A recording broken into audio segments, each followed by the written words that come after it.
Bonjour les Sagittaires, j'espère que vous allez bien. Je vous souhaite la bienvenue pour votre tirage du mois de juin 2021.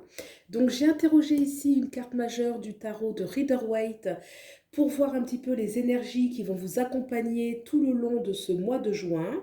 Ensuite, j'ai interrogé le tarot Everyday Witch qui va aller voir plus en profondeur tout ce que vous allez traverser ce mois de juin. Donc au centre, on a les cartes qui vont nous parler de vos ressentis, de vos pensées, vos préoccupations, vos doutes, vos forces.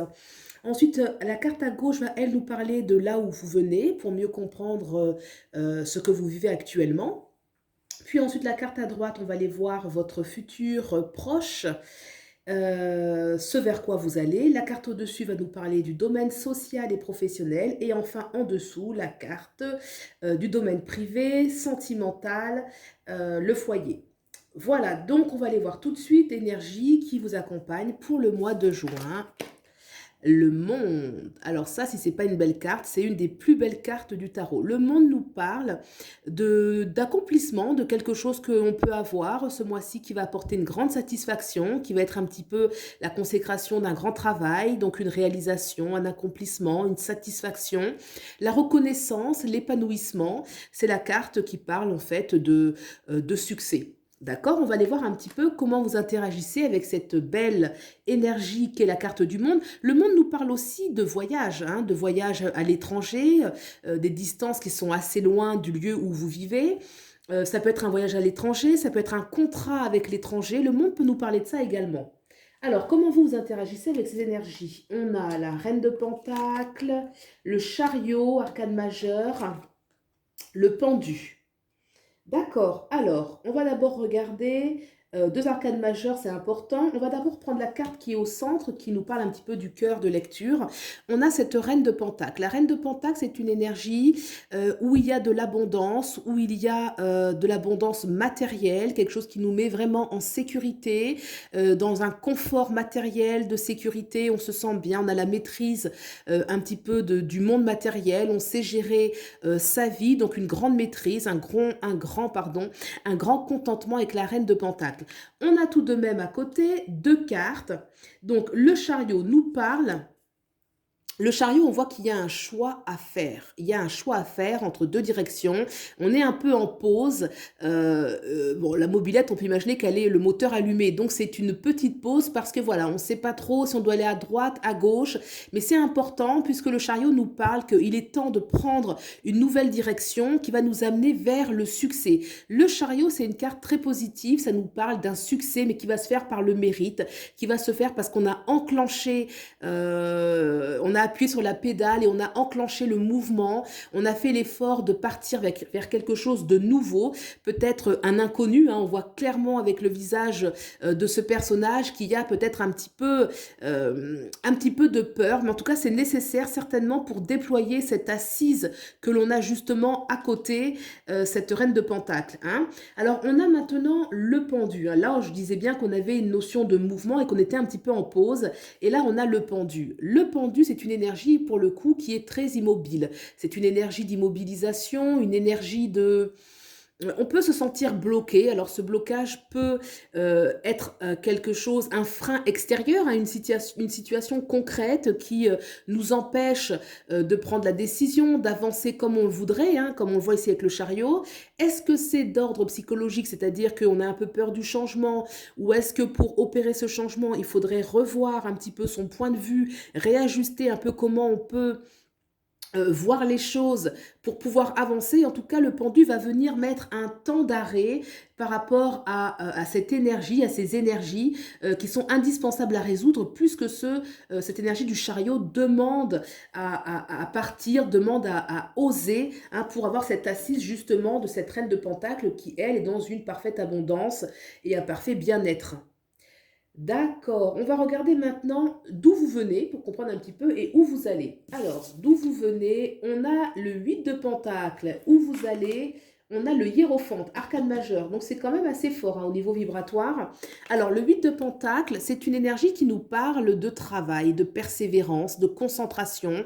On a su quand même s'investir dans ce qu'on faisait avec les autres, avec les événements, que ce soit professionnel, sentimental.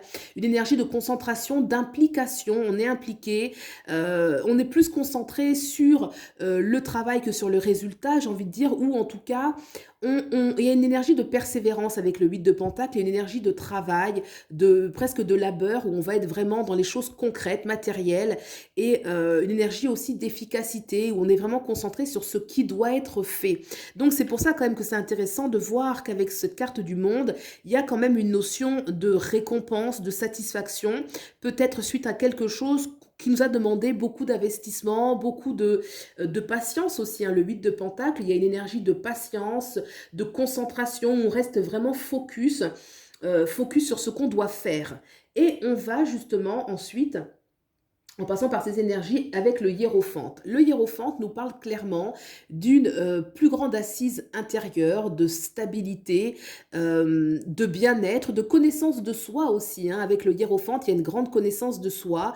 On peut être amené à enseigner aux autres ou à recevoir un enseignement de quelqu'un, en tout cas un échange qui est harmonieux, qui est respectueux et qui va permettre une élévation. Avec le hiérophante qui est le pape hein, dans le tarot traditionnel, il y a une énergie d'élévation, une énergie spirituelle, hein, quelque chose à la fois une force intérieure, voilà, une plus grande connaissance de soi, mais en même temps quelque chose qui va se manifester dans la matière. Hein. Le hiérophante, c'est pas seulement la spiritualité, j'ai envie de dire décoller du sol, non pas du tout. C'est quelque chose qui va s'ancrer. D'ailleurs, le pape nous parle beaucoup de concrétisation, de stabilisation, de beaucoup de choses. Ça peut parler aussi de ce qui est officiel, un travail qui est officiel, une relation qui est officielle, quelque chose qui va s'ancrer, qui va permettre d'expérimenter un petit peu à la fois le côté spirituel et la matière. Vous voyez, c'est le spirituel dans la matière, quelque chose qui nous fait grandir et quelque chose qui se voit et qui se transmet. Donc c'est une belle énergie, c'est une arcane majeure très forte qui parle toujours de sagesse, d'élévation, super positif. On va regarder maintenant cette carte sur le niveau social et ou professionnel. Le soleil, ah bah écoutez, excusez du peu, donc vous avez avec le soleil et la carte du monde les plus belles arcanes majeures du tarot. Le soleil parle, alors sur le plan professionnel, ça peut être une récompense, ça peut être une récompense matérielle, ça peut être un statut aussi, vous changez de statut, vous avez une promotion, un nouvel emploi valorisant, ça peut parler aussi de rayonnement sur le plan social, vous avez un certain charisme avec le soleil, hein, on est très charismatique, on attire les autres, très facilement d'ailleurs, hein, les gens se sentent très bien avec nous, il y a une énergie d'épanouissement. Le soleil parle aussi de la joie, c'est important cette énergie de la joie, c'est-à-dire qu'on est heureux dans ce qu'on fait, on est heureux de le partager avec les autres, une notion vraiment de bien-être, de contentement, et aussi d'énergie un peu de l'enfant, ben, la joie en fait, hein, tout simplement, vraiment quelque chose qui fait du bien.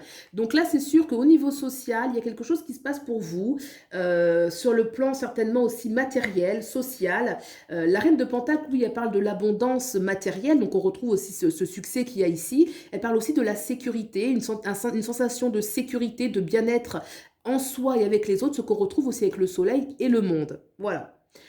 On va voir ensuite ce qui se passe dans le domaine privé, donc ça va être sentimental, le foyer. On a le 8 de bâton. Et il y a la deuxième qui est sortie, la reine de coupe. Alors, le 8 de bâton, c'est une carte qui nous parle, il y a de la rapidité, il y a quelque chose de rapide. Alors, le 8 de bâton peut parler effectivement d'un besoin de communication, une communication qui doit absolument s'exprimer. Alors, est-ce que c'est vous qui avez besoin de vous exprimer? Est-ce que c'est votre autre? En tout cas, il y a vraiment une énergie où ça va vite, quelque chose de rapide, une sorte de volcan intérieur où on a besoin de dire ce qu'on a sur le cœur, ou alors peut-être que c'est autour de soi qu'on a besoin de communiquer avec vous, une énergie aussi de recevoir peut-être des messages, des informations, quelque chose de nouveau qui va en tout cas arriver de façon assez soudaine, hein, avec le 8 de bâton, il y a une énergie de communication, de choses qui sont soudaines, quand on s'exprime, ça peut un petit peu aller, comme il y a quand même une énergie émotionnelle assez forte, ça peut être assez intense, Parce que voilà, on voit d'ailleurs la tempête, la tornade derrière, donc il y a vraiment quelque chose qui a besoin de sortir. Et des fois, quand il y a un surplus, bah, ça sort assez, de façon pas toujours très, comment dirais-je, très diplomate, hein, avec le 8 de bâton.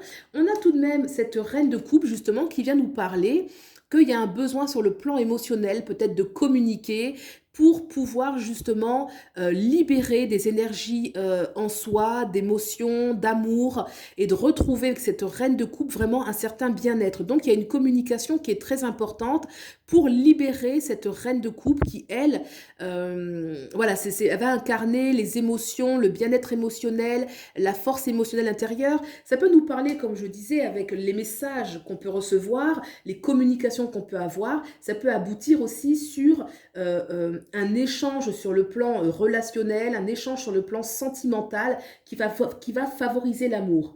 Donc, pour moi, ce sont des énergies qui sont très belles, que ce soit au sein de votre couple, un besoin de communiquer, un besoin voilà, de partager quelque chose qu'on a sur le corps, le cœur, pour libérer justement votre corps, libérer votre être. À la reine de coupe, c'est vraiment l'émotion qui habite tout le corps, hein, et on retrouve justement cette satisfaction qu'on a avec le monde, cette plénitude, cette satisfaction.